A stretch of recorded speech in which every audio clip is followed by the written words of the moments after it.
En el nombre del Padre, y del Hijo, y del Espíritu Santo. Amén. Señor, ¿a quién iremos si tú eres la palabra? A la voz de tu aliento se estremeció la nada, la hermosura brilló y amaneció la gracia. Señor, ¿a quién iremos si tu voz no nos habla? Nos hablas en las voces de tu voz semejanza, en los goces pequeños y en las angustias largas. Señor, ¿a quién iremos si tú eres la palabra? En los silencios íntimos donde se siente el alma, tu clara voz creadora despierta la nostalgia. ¿A quién iremos, Verbo, entre tantas palabras? Al golpe de la vida perdemos la esperanza, hemos roto el camino y el roce de tu planta. ¿A dónde iremos, dinos, Señor, si no nos hablas? Verbo del Padre, Verbo de todas las mañanas, de las tardes serenas, de las noches cansadas. ¿A dónde iremos, Verbo, si tú eres la palabra? Amén. Lectura del libro de Ruth. En tiempo de los jueces hubo hambre en el país, y un hombre emigró con su mujer Noemí y sus 2 hijos desde Belén de Judá a la campiña de Moab.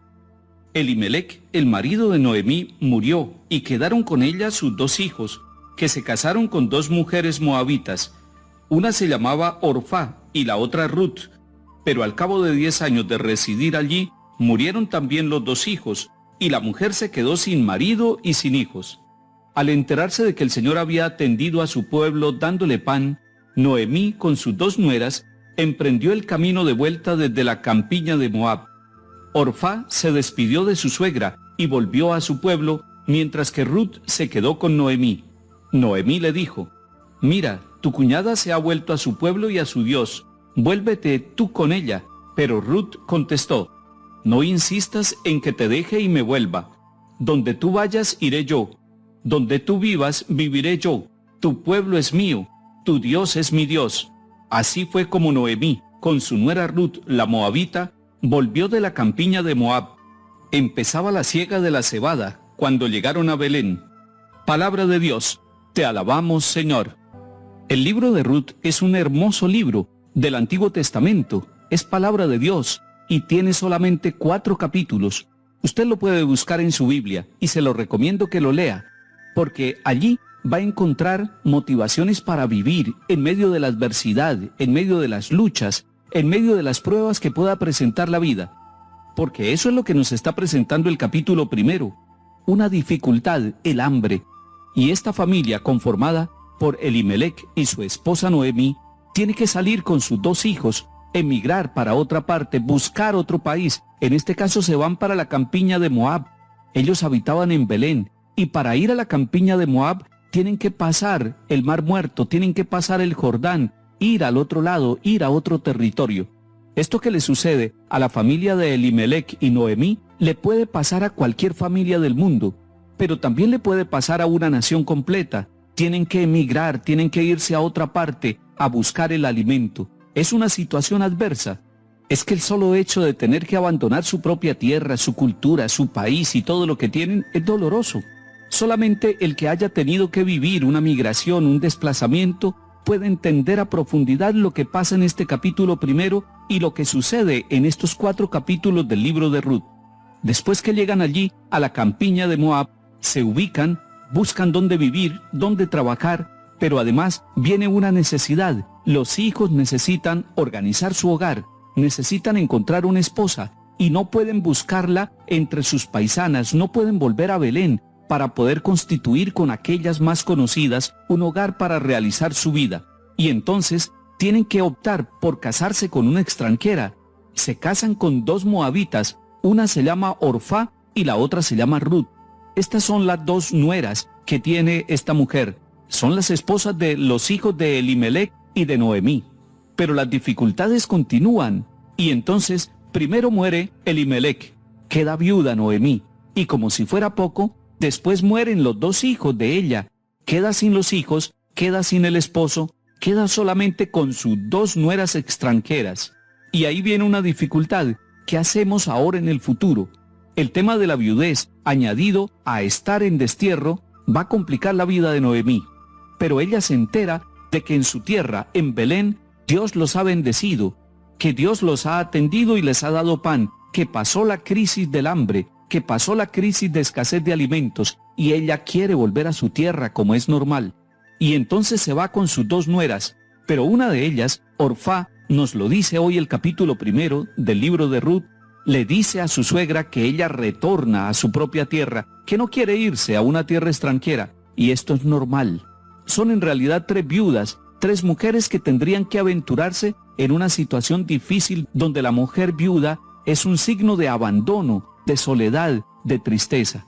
Orfá se va para su propia tierra, para su propia familia, mientras que Ruth está con su suegra, y Noemí le dice directamente, regresa también a tu tierra, pero ella le dice algo hermoso, algo que manifiesta la comunión y la unidad de esta mujer con su suegra. Esto tendrían que leerlo todas las nueras del mundo y todos los yernos para querer a sus suegras como es debido. Le dice Ruth, donde tú vayas iré yo, donde tú vivas viviré yo, tu pueblo es el mío y tu Dios es mi Dios. Le está diciendo, yo quiero compartir la vida, las adversidades y luchas contigo. Mañana seguiremos leyendo el libro de Ruth y se lo recomiendo para que lean estos 4 capítulos y crezcan en el amor familiar y en la confianza en Dios que nos acompaña en todos los avatares, en todas las luchas de nuestra vida. Salmo 145. Dichoso a quien auxilia el Dios de Jacob, el que espera en el Señor su Dios, que hizo el cielo y la tierra, el mar y cuanto hay en él, que mantiene su fidelidad perpetuamente, que hace justicia a los oprimidos, que da pan a los hambrientos. El Señor liberta a los cautivos. El Señor abre los ojos al ciego. El Señor endereza a los que ya se doblan. El Señor ama a los justos. El Señor guarda a los peregrinos. Sustenta al huérfano y a la viuda, y trastorna el camino de los malvados. El Señor reina eternamente. Tu Dios Sión de edad en edad. Lectura del Santo Evangelio según San Mateo capítulo 22. En aquel tiempo los fariseos, al oír que Jesús había hecho callar a los saduceos, formaron un grupo, y uno de ellos, que era experto en la ley, le preguntó para ponerlo a prueba: Maestro, ¿cuál es el mandamiento principal de la ley? Él les dijo: Amarás al Señor tu Dios con todo tu corazón, con toda tu alma, con todo tu ser. Este mandamiento es el principal y primero.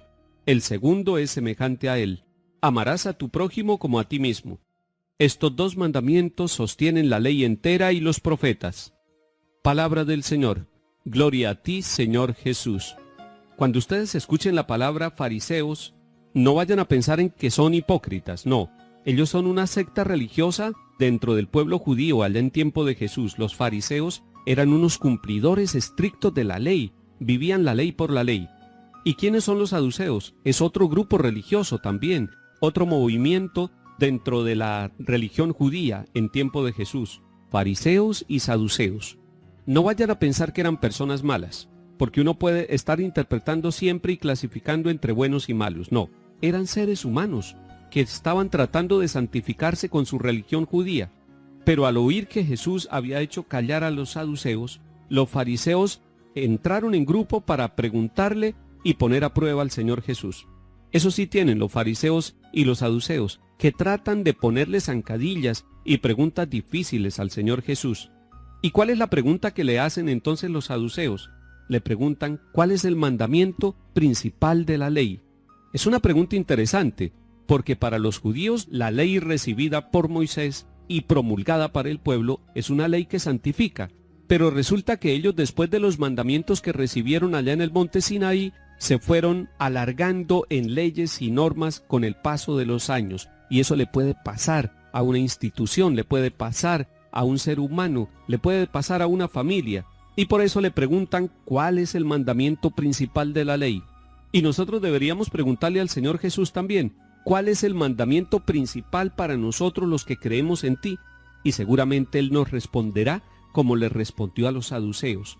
El primer mandamiento, el principal, es: amarás al Señor tu Dios con todo tu corazón, con toda tu alma y con todo tu ser.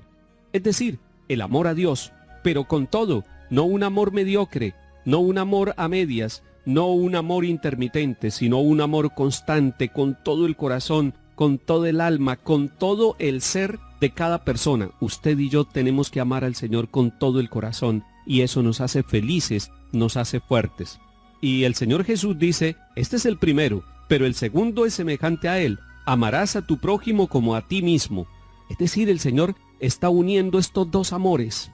Está diciéndonos que amar a Dios solamente sin amar al hermano sería el 50% de ese primer mandamiento. Que el primer mandamiento de amor a Dios tiene una consecuencia y tiene una realidad y tiene una realización en el amor al prójimo. ¿Y quién es el prójimo? El que vive cerca de cada uno de nosotros.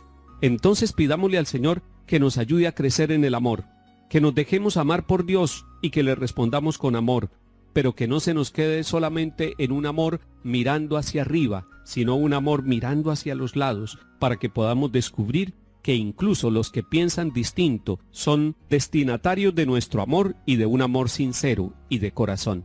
Que el Señor nos bendiga y nos enseñe a amar, en el nombre del Padre, y del Hijo, y del Espíritu Santo. Amén.